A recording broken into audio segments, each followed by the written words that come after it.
नमस्कार मंडळी, सुरुवात करूया रेसिपीला। इथे मी पाव किलो कारले घेतलेले आहे।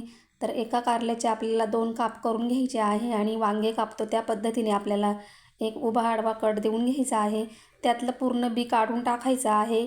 आता एका बाउलमध्ये पाणी घ्यायचं, त्यात अर्धा चमचा मीठ आणि अर्धा चमचा हळद टाकायची आणि आपल्याला हे कारले ह्या पाण्यामध्ये अर्धा तासासाठी बुडवून ठेवायचे आहे, म्हणजे त्यातला कडूपणा हा पूर्ण निघून जातो। आता आपण मसाला भाजून घेऊया। तव्यावर इथे मी 2 मध्यम आकाराचे कांदे घेतलेले आहे। त्याच्यावर थोडंसं तेल टाकून कांदा सोनेरी रंग येईपर्यंत आपल्याला भाजून घ्यायचा आहे। 1 चमचा धने टाकायचे, ते देखील आपल्याला 2 मिनिटांसाठी भाजून घ्यायचे आहे। आता याच्यामध्ये मी इथे 10 ते 15 लसणाच्या पाकळ्या, थोडंसं आलं आणि 2 हिरव्या मिरच्या टाकलेल्या आहे। तर हे देखील आपल्याला थोडंसं तेल टाकून 2 मिनिटांसाठी भाजून घ्यायचं आहे। आता इथे मी अर्धी वाटी खोबऱ्याचा किस घेतलेला आहे। तर आता खोबऱ्याचा किस देखील सर्व याच्यामध्ये मिक्स करून मी हा भाजून घेतलेला आहे।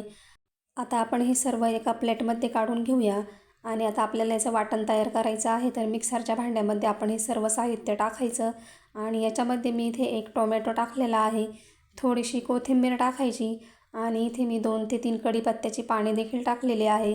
तर थोडंसं पाणी टाकून ह्या पद्धतीने मी याचं वाटण तयार करून घेतलेलं आहे।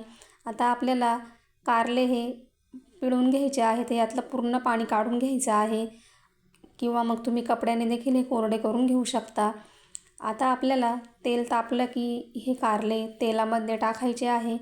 कारले एकदा आपल्याला तेलामध्ये छान असे परतवून घ्यायचे आहे आणि आपल्याला आता हे कारले 5 मिनिटांसाठी तेलात फ्राय करून घ्यायचे आहे। तर मधून 2 ते 3 मिनिटांनी तुम्ही हे पलटी करून द्या। तर आता 5 मिनिटे होत आलेली आहे आणि तुम्ही बघू शकता कारल्याचा कलर देखील चेंज झालेला आहे। आपले कारले हे 60 ते 70% हे शिजले गेलेले आहे। आता आपण हे प्लेटमध्ये काढून घेऊया आणि त्याच तेलामध्ये आपल्याला अर्धा चमचा जिरे आणि अर्धा चमचा बडीशोप टाकायची आहे।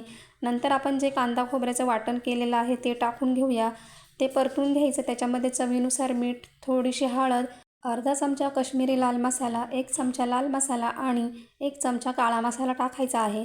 आता आपल्याला हे मसाले 2 मिनिटांसाठी छान असे परतवून घ्यायचे आहे आणि याच्यामध्ये आपल्याला इथे अर्धा कप इतकं पाणी टाकायचं आहे आणि पुन्हा एकदा आपल्याला हे मस्त असं मिक्स करून घ्यायचं आहे। तर आता आपल्याला याच्यावर मंद आचेवर 2 ते 3 मिनिटांसाठी झाकण ठेवायचं आहे आणि तुम्ही बघू शकता मसाल्याला छान असं तेल सुटलेलं आहे, मसाला छान असा परतला गेलेला आहे। आता याच्यामध्ये आपण फ्राय केलेले कारले टाकून घ्यायचे आणि कारले देखील आपल्याला मसाल्यात मिक्स करून घ्यायचे आहे। आता याच्यामध्ये मी इथे 1 वाटी इतकं पाणी टाकलेलं आहे आणि छान असं आपल्याला हे पुन्हा मिक्स करून घ्यायचं आहे। तुम्हाला जर सुक्कं बनवायचं असेल तर तुम्ही इथे अर्धीच वाटी पाणी टाका। आता याच्यामध्ये मी इथे थोडीशी साखर टाकलेली आहे आणि पुन्हा आपल्याला हे एकदम मिक्स करून घ्यायचं आहे। आता याच्यावर आपल्याला मंद आचेवर 5 ते 6 मिनिटांसाठी झाकण ठेवायचं आहे। आता 5 ते 6 मिनिटांनी आपण चेक करूया कारले हे शिजलेले आहे की नाही। तर तुम्ही बघू शकता छान असं कारलं हे शिजल्या गेलेलं आहे। जर तुम्हाला रेसिपी आवडली असेल तर प्लीज लाईक करा, कमेंट करा, चॅनलला सबस्क्राईब करा। धन्यवाद।